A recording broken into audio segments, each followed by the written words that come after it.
Good morning to everyone again. Sorry to cut your conversation short. Thanks for coming to our clearly overly small room on a sunny day on the Tuesday morning.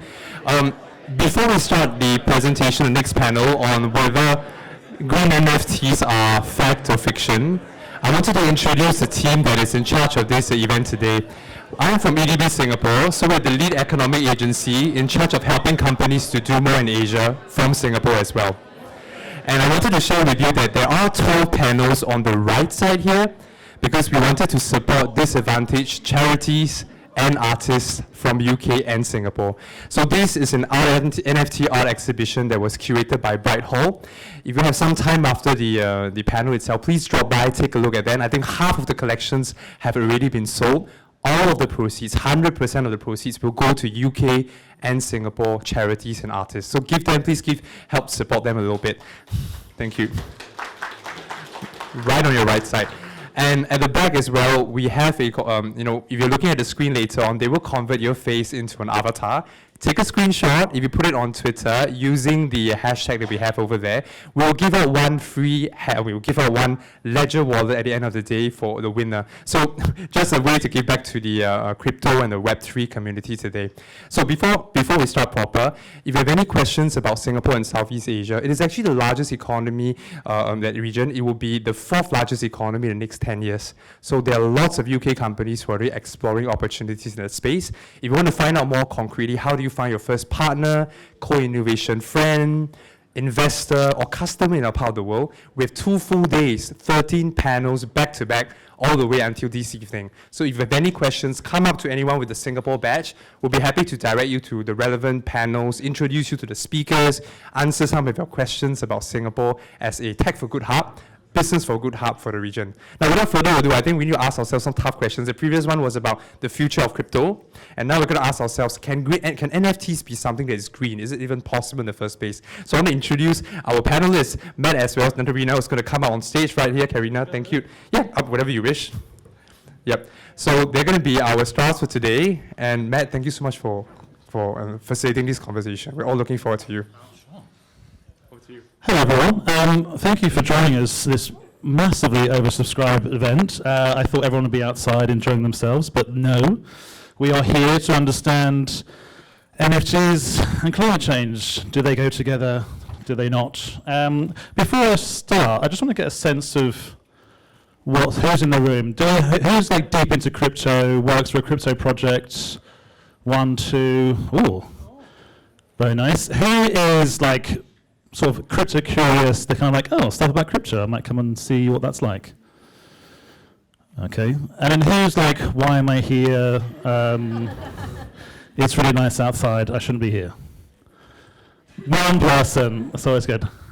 And who's here because they care about climate? Oh, I'd say that's the biggest group. So yes, thank you for being here today. So we're going to be talking about green NFTs. My name is Matt. I'm the editorial director of the NEAR Foundation. The NEAR Foundation is a level 1 blockchain, or layer 1 blockchain, like Ethereum, like Solana, but very different. Crypto often gets kind of lumped in together with Bitcoin. Bitcoin is crypto, crypto is Bitcoin, but it's far more nuanced and subtle than that. The NEAR Foundation is 240,000 times more energy efficient than Bitcoin. It's 240 times faster. We like to say that for all the energy that Bitcoin uses in 10 minutes, NEAR takes 10 years to go through the same amount of energy. So things are very different. So joining me to my right is the lovely Karina. Karina is a conscientious change maker. I'm going to read this out so I don't get this wrong. She built an eco project last year called Las Palmas Doradas, which is golden palms, is that right? And she decided to flip her 17 years of global marketing, digital and innovation experience from serving brands to serving the planet. She's now an MA at Central St. Martin's, where she is researching and combining community, Web3 tech, and the awe-inspiring power of the arts to support regenerative projects. Her building blocks are art activism, cathedral thinking, and indigenous wisdom. Karina, welcome. Thank you. Thanks for having me. So why don't I start with the elephant in the room? Many people feel NFTs are a massive strain and, quite frankly, a waste of energy. What do you think about that? Ooh, well, it depends. Well, first and foremost, it depends what you're building your NFTs on, as we said. Ethereum may be quite energy consumptive, but platforms like Near are not, as you have just heard. So that's the first part of the elephant already out of the room. And the second thing that's a lot more important is you need to ask yourself, why do you want to make these NFTs? What is the purpose? Are they doing anything else?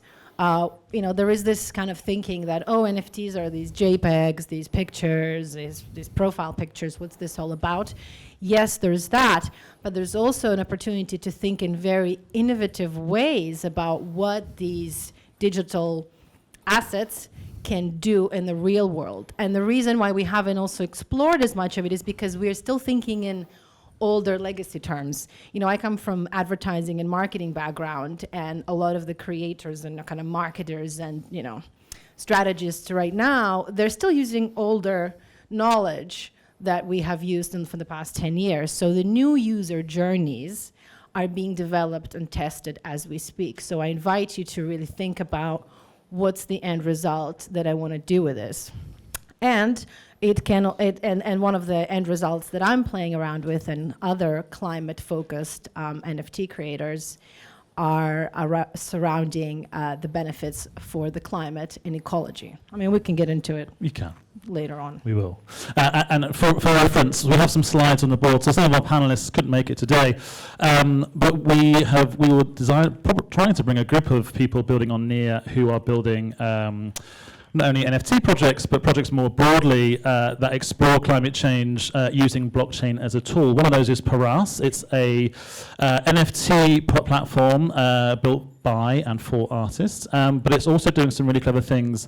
Its first incubator, where it's looking to accelerate and amplify projects with a climate change focus. One of those is carbon credits and renewable energy, the very thorny issue of carbon credits. And if you don't know why carbon credits is a thorny issue, put your hand up at the end and we can talk about that. So they're looking to use blockchain as a verifiable way of recording carbon credits and verifying whether the carbon credit is actually true or not. And then, as you can see, there's some more things on here. But before I dive into that, and I might just use that as kind of a backdrop while we talk a bit more, Karina, your journey into crypto I think might be quite demonstrative for people who are maybe curious about this space, about why you got into it. So why don't you tell us about where you started and why you're sat here talking about your crypto NFT projects?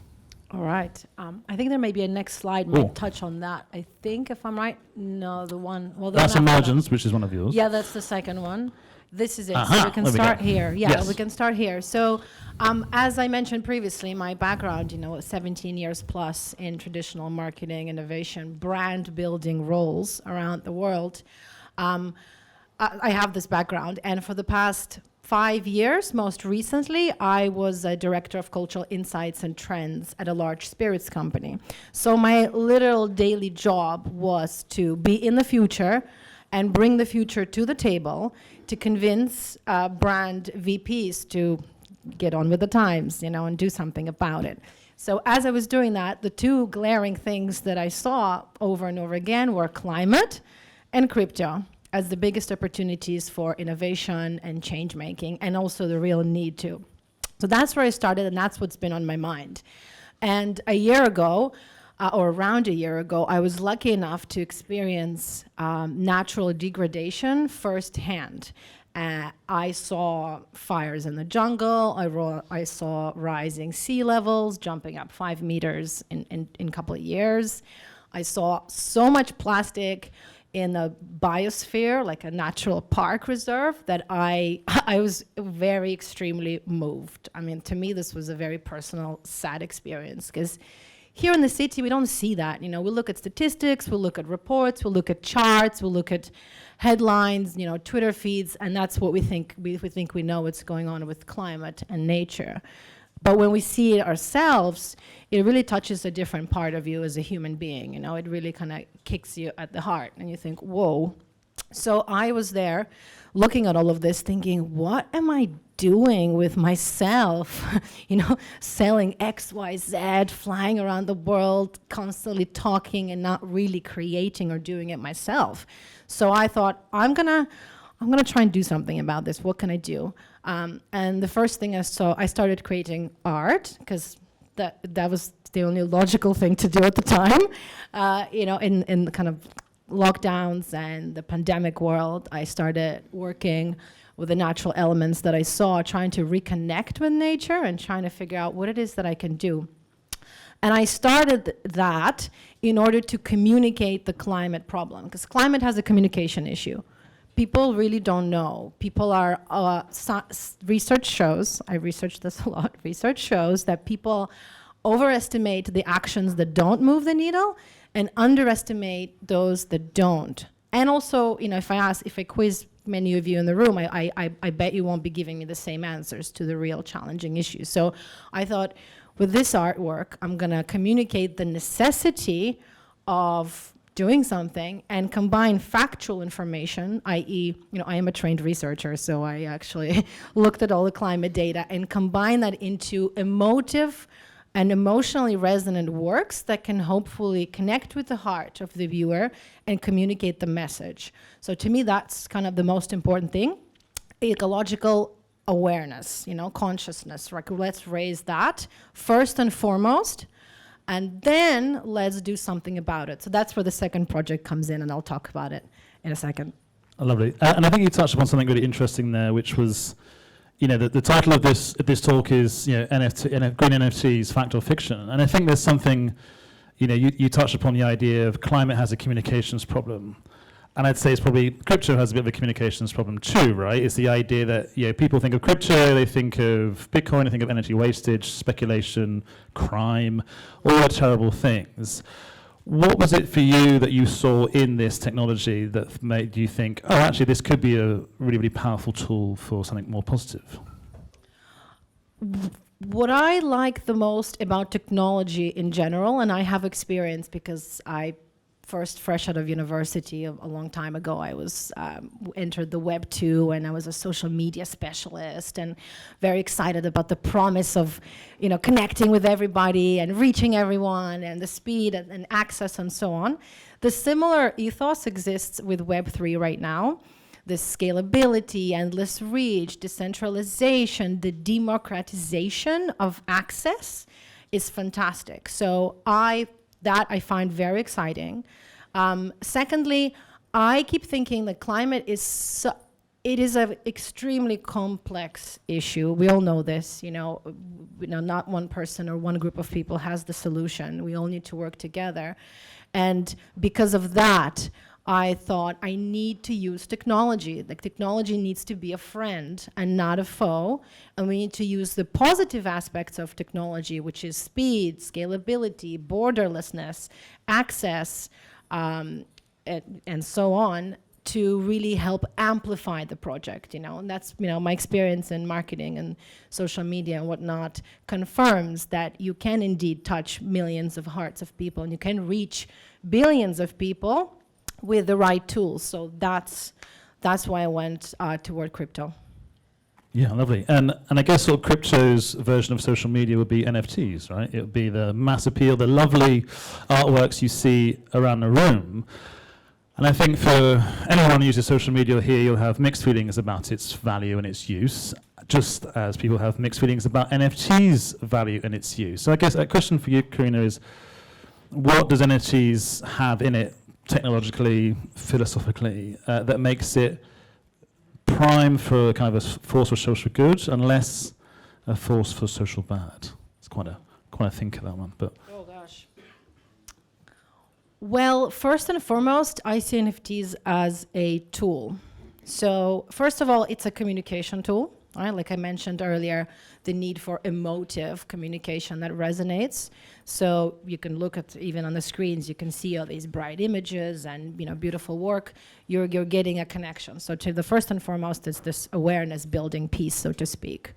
The second aspect of it that's awesome is the utility. I look at NFTs as membership cards. right? Having an NFT is you have you have this NFT, kind of like a member's card. It gives you certain access. It says something about you. It opens up specific doors. It opens up specific events. It opens up specific, financial opportunities if necessary, depending on how you build it. But it gives you access to a community and a group of people and certain knowledge and information that may not be available in the open. That's what I find interesting about it. Another way that I'm looking at NFTs is I'm very keen to disrupt fundraising for Earth-related projects because I also, maybe controversially, I do think that the general charity market and traditional old school legacy fundraising and market is a little bit, industry overall is a bit shady. So NFTs are something that I see as invitation for the new generation to try, to build that bridge between fundraising and the new generation, especially because we're going to be living through the largest wealth transfer in history. $30 trillion is going to be moving from boomers to millennials and Gen Zs. So the question for any of you here who deals with this audience, or you might be, what are their values? What are their tools? How are they communicating with each other? You gotta be strategizing and building around that. So that's also what I'm hoping to do with this project. So transfer $30 trillion from up here to down here, that's the ambition. Well, actually, yeah, there's a need for that. Did you know that only 2% of all philanthropic donations go to climate mitigation? That's $8 billion a year was given in 2020 to climate out of almost $500 billion. So clearly there's a greater opportunity to move a little bit of cash toward, reforestation and cleaning the waters and so on. Yeah, that's a very good point. And if you would like to explore the near ecosystem, there are dozens of projects doing similar kind of work. Open Forest Protocol is using NFTs and satellite tracking to verifiably trace reforestation all across the world. Very exciting project. Raise is a NFT platform that's building urban farms and disused spaces in New York and using NFTs as an incentive layer. Which leads us, I want to go back to something you said a bit earlier, Karina, about the idea of value. All right? We live in a society at the moment where value is kind of derived or backed against pounds, dollars, and other things like that. But crypto is kind of messing with that, and it's making people upset. Some people see it as an opportunity. Some people see NFTs as an extension of how we're rethinking value. Where do you think, or what do you think crypto is doing to value in terms of what can be valued? How do we measure value? How do we ascribe value? Especially when we think about climate change, because I think historically, climate change, to protect something, you need to pay for it. You need to pay for it so that someone doesn't chop it down or dig it up or ruin it in some kind of shape or form. But crypto is kind of exploring ways of creating different types of value to leave things as they are. And I was wondering if you had any thoughts on that, Karina, about value creation and things like that. Yeah, I have two thoughts on that. Two things. One is people, so the power of the people and power of the individuals and multidisciplinary thinking. So this is where I'm thinking that communities that are built on solid values and solid foundations organically, high quality people are very powerful driving force. So there's a value in that, having, even 1,000 like-minded individuals can make a really big difference. And that's why to me that's important as a connecting thread. Because I also, in some of the research I have seen that there's a lot of people who want to do good. There's a lot of people who want to volunteer their time, who want to learn how to do the right thing. They want to connect with other like-minded individuals. I've done research on this, but they just don't know how to find these groups. Where do I go? I can volunteer on Saturday. I want to clean this or do that. What do I do? People just don't know. So that's an important opportunity in value creation. The same NFT groups or crypto communities can gather these people together, and that's what I'm working on developing with my project, the second project we're going to talk about. So that's one. And two, another piece of related to value is right now in the climate work, the system and the framework that we have that works, well, that sort of works, is carbon credits. because this is the financial mechanic that the world of industry understands and has to play around with. So we're going to be working with that and taking the legacy systems and the analog, complicated, complex analog systems into Web3 through these new tools that are transparent, speedy, global, etc. So, yeah, that's right, yeah. So, yeah, that's it. That's segue. Yeah, so what I'm trying to say is that, so combining these two, it brings me to Emergence, which is the community project that's I created out of Las Palmas Doradas, which is an artistic expression. Here we are gathering multidisciplinary groups, so creators, artists. I'm at Central St. Martin's and University of Arts London right now. We're working on a deep partnership to get 18,000 students and staff involved, especially because climate is on the agenda for the university moving forward. So, and it's also about getting academia involved and technologists and entrepreneurs and visionaries and a lot of different people who share common ecological goals together, getting them engaged and involved, and unlocking value for the community by leveraging the carbon credit system that we have right now. I'm hoping that there is going to be similar systems for clean water and clean air, and it is in the development as well. I'm looking at partners, we'll be knocking on Near's door when we're ready. But right now, this is how we're working with it. So the community can be fiscally rewarded for the good work that we do together, or that the projects that we invest in together, or that the partners that we find and bring together. And we are working with Open Forest Protocol. Awesome, and I think something that you touched upon there. It was creating incentive to do good, right? And I think altruism is something that kind of comes hand in hand with the sometimes painful ways we need to conserve energy and not use as much and all that kind of stuff. And I think a lot of that kind of, when times get hard, like if anyone opened the newspaper this morning, times look very hard. Whereas crypto is kind of looking at a way of actually incentivizing and almost generating a living out of a conservation. And is that something that you feel is kind of foundational to crypto's kind of value here? Yeah, absolutely. In this case, yes. What I like about Web3 technologies is that we have an opportunity to build a better future. I mean, what I mentioned to Matt earlier is that we are at this pivotal point where we can create a better tomorrow, because this technology exists right now, and we're trying to put these Lego kind of blocks together, and we need as many diverse voices as possible. So more women are getting involved, more minorities are getting involved, all age groups are getting involved.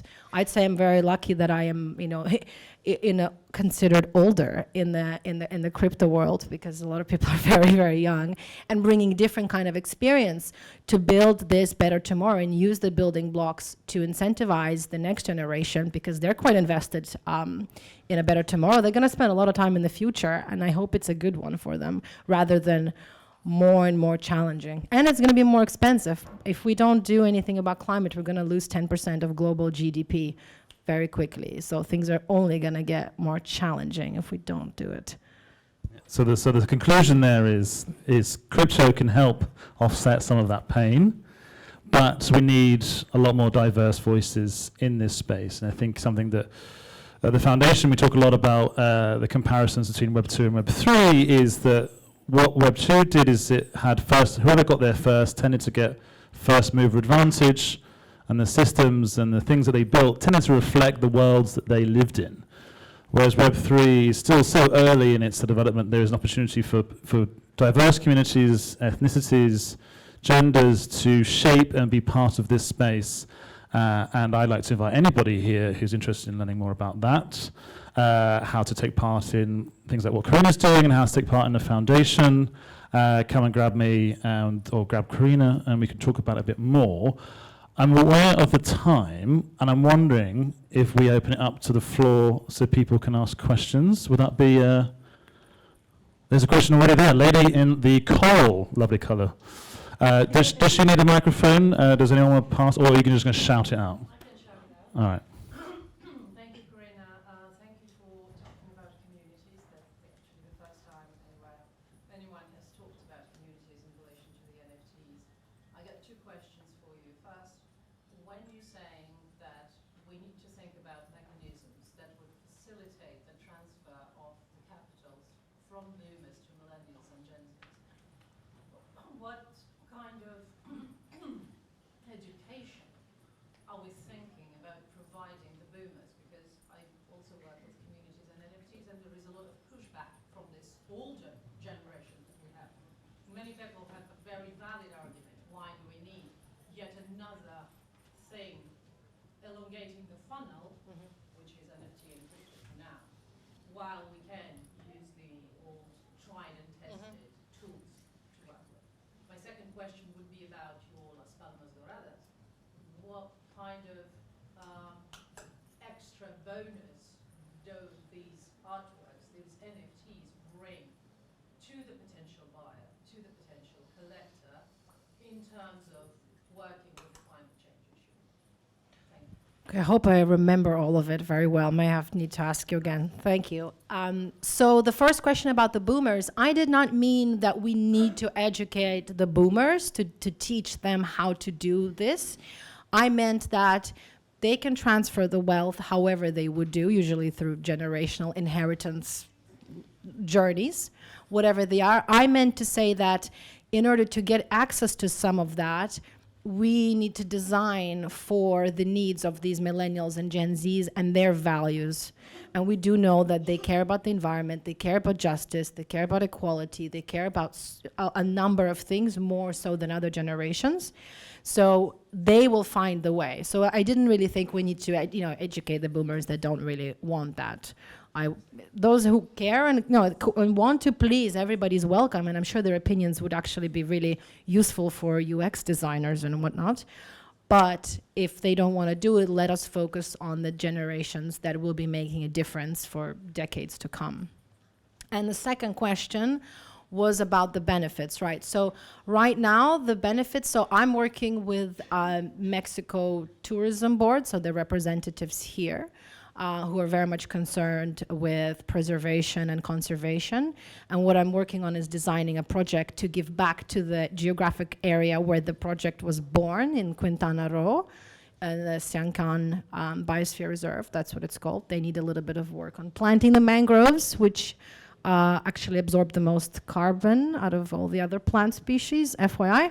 So we are going to be devising the mechanics either related to tourism, or it may be simply being participant of this community in doing this good, especially if you think about, it's being 10 kilometers away from Tulum, where everybody's going to for revelry and party time, and there's a lot of drama in the ecology around it. So it's more about building community that participates, and then finding benefits, hopefully geographically related benefits later on.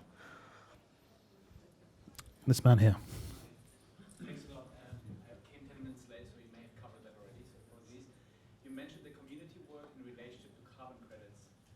Maybe you can expand on that a little further. Is it about the mangroves you just mentioned, who absorb loads of sequester loads of carbon, and how that translates into maybe carbon trading or something? Yes, so the way it works is existing land, so existing plants, so to speak, existing plants can be logged onto the blockchain to unlock carbon credit financing. So if anybody has land or forests, please talk to me. They can be logged, and so that value can be shared in the community. And then the other aspect that can be done is the community, the volunteers, the bodies can do action, i.e. plant the mangroves, plant the new forests, plant whatever it is necessary. That can then be logged and, again, unlock carbon credit financing. Does that make sense? Yeah, that makes sense. Is it a challenge on your side, securing the financing as well, or is that not the challenge of setting up a new project, or what are the typical challenges? Well, this OFP. Yeah, I mean, I could talk about that. So I work for the foundation, the foundation. Financing in crypto is leaps ahead of where Web2 is, right? So the foundation itself has an $800 million war chest to fund projects like this, right? So the money's there. And then A16Z, the big VC fund, just raised a $6 billion VC fund just for crypto, right? So financing in crypto is here. It's available. We have a challenge with communicating that and communicating what it can be used for. We have a huge grants team that works with projects like with Paras, like with Karina, and like with others to help them finance these projects and get them off the ground. Part of the kind of the issue to your point about carbon credits and conservation is liquidity, right? If a community preserves something, how can they access the liquidity that's attached to the value of that carbon credit, right? And that's something that blockchain is trying to solve, because if you leave the forest as is, and it has an ascribed value, how do you access that value without cutting it down, right? That's the current problem, right? If a community says, we won't take this out of the ground, we won't chop it down, how do I get value, or how do I generate revenue or liquidity? You can't do that at the moment. Whereas in crypto, the idea is that the NFT or associated asset can be liquid and can be traded and used as a revenue generating opportunity, if that makes sense. Makes sense. Do you work then with the likes of Vera or Gold to get these projects verified? So that's a great question. So we work with South Pole. So the foundation works with South Pole for carbon offsetting. So we actively contribute to that. Open Forest Protocol works directly with verification projects, satellite imagery projects that can verify the level of reforestation or deforestation. And I think, Karina, you work with a different project too. No, I want to say that OFP is creating their own certification. So that's going to be basically a new thing, because the legacy systems are slow, expensive, time-consuming, etc. So the innovation in Web3 space right now is around creating marketplaces and new certification standards that are built on the blockchain. So it's kind of coming up. Does that answer the question? Yeah. Sort of. Working. It's the demand, Yeah, of course. the legislate, the big old-fashioned. It's a big puzzle, yeah, and it's hard to solve. Gentleman with his hand up there. Let me just say I'm absolutely over the moon on what you do. And I'll tell you why. I really am. Give a round of applause. Honestly, it really is. I've just been in Parliament earlier on and yesterday. I run Metaverse Week. I have different DAOs, I have different individuals that are contributing within Web3 space. It is the fastest growing sector. We need a bigger room than this. Put the message out. Period. That's a period. So I think the work that you're doing also is leading to recognition. If you want to come to Parliament, I'll get in touch with you directly, or I'll give you to Parliament.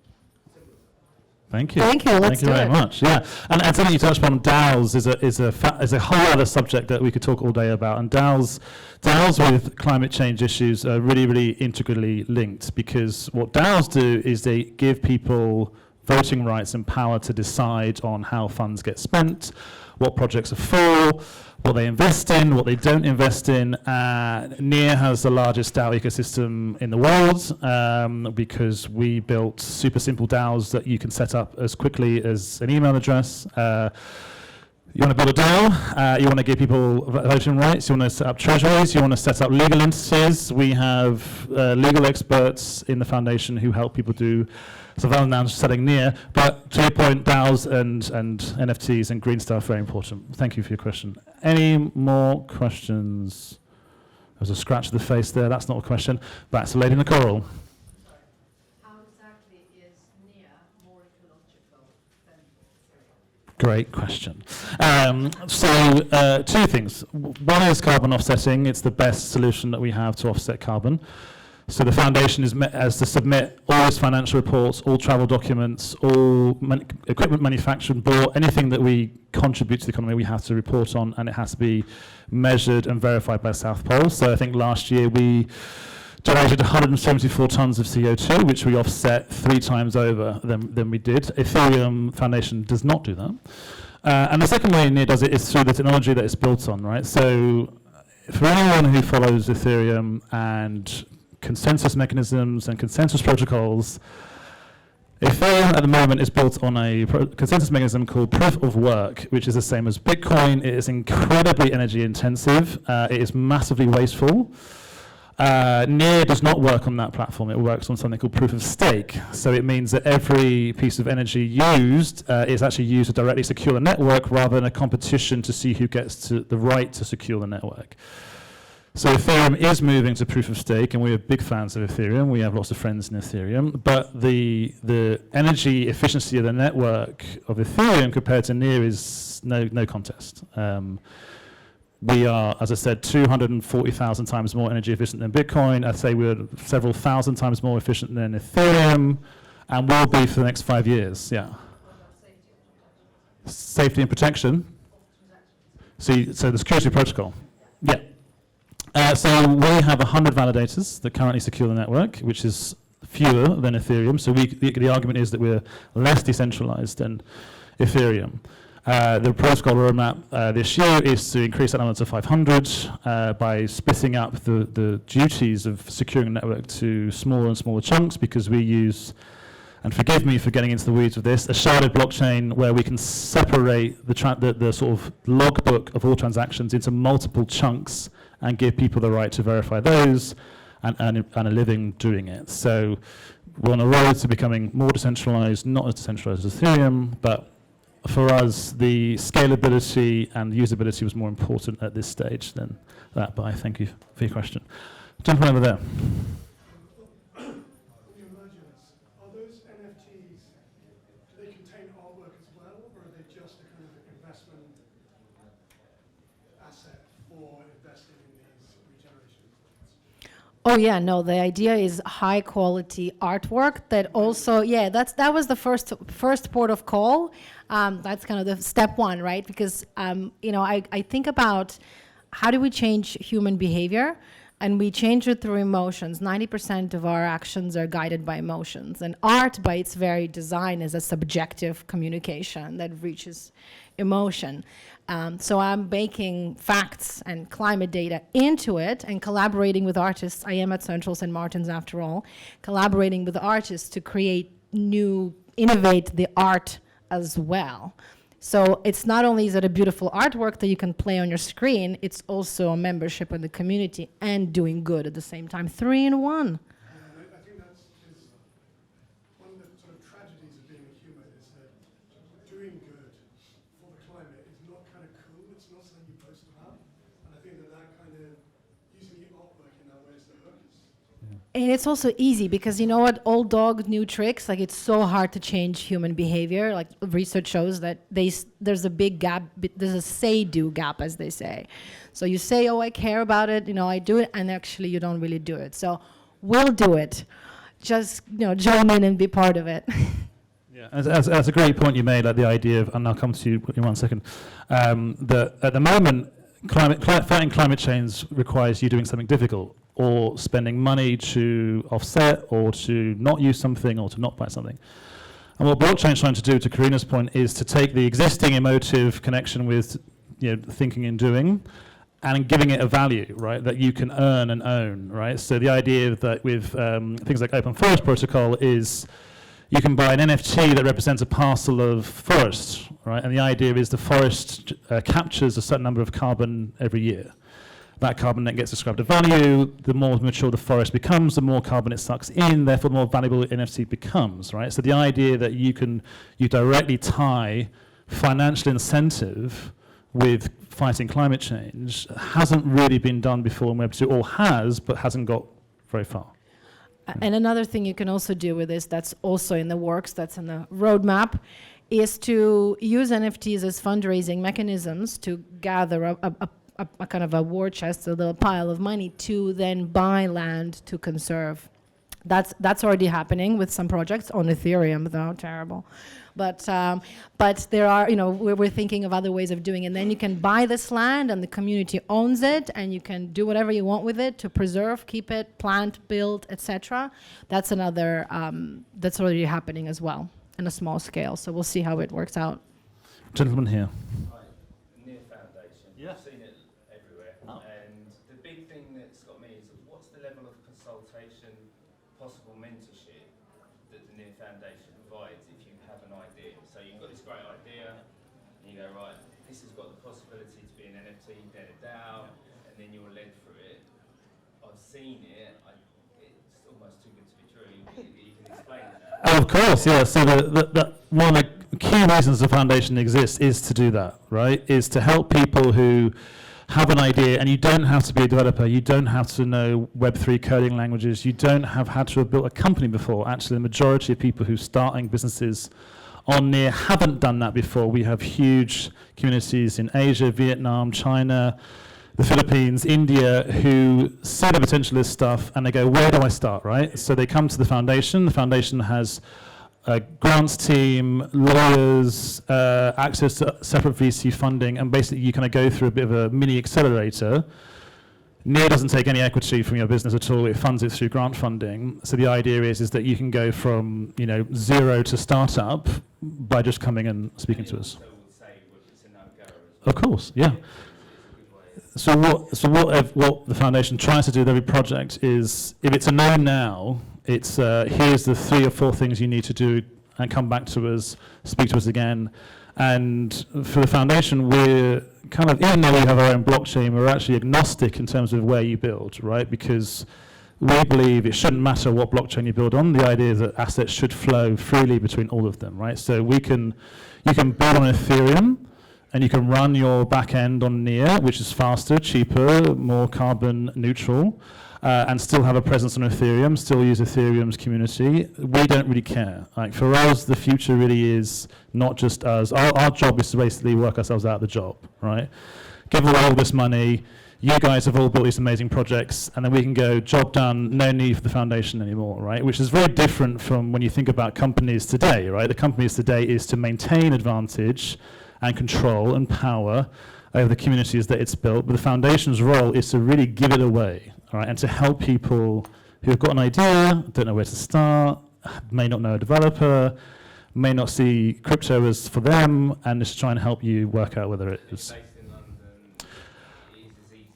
Yeah, I mean, I'm here, and the CEO's here, and lots of people are based here in London. The headquarters in Switzerland, where most foundations tend to live, but we're a worldwide company, but we're all here in London and all over the place, so, come and grab me afterwards and we can have a chat. Karina, you were going to say something before I... No, let's go to the question. This man over here. Which NFT platforms are using the Near protocol? Minbase. Yeah, Minbase, Paras. There's lots and lots of much smaller ones at the moment that are just kind of getting going. I'd say there are 2 ones to think about. Minbase is slightly different, which is what Karina's used, Minbase. Minbase is more a kind of like a Shopify for NFTs. So they'll help you build your own gallery, help you build your own store. They've provided those mechanics, whereas someone like Paras is, if you're a creator and you have created art that you want to sell, that will be a bit more like OpenSea, which is what most people know about. Yeah. Any more? This lady here.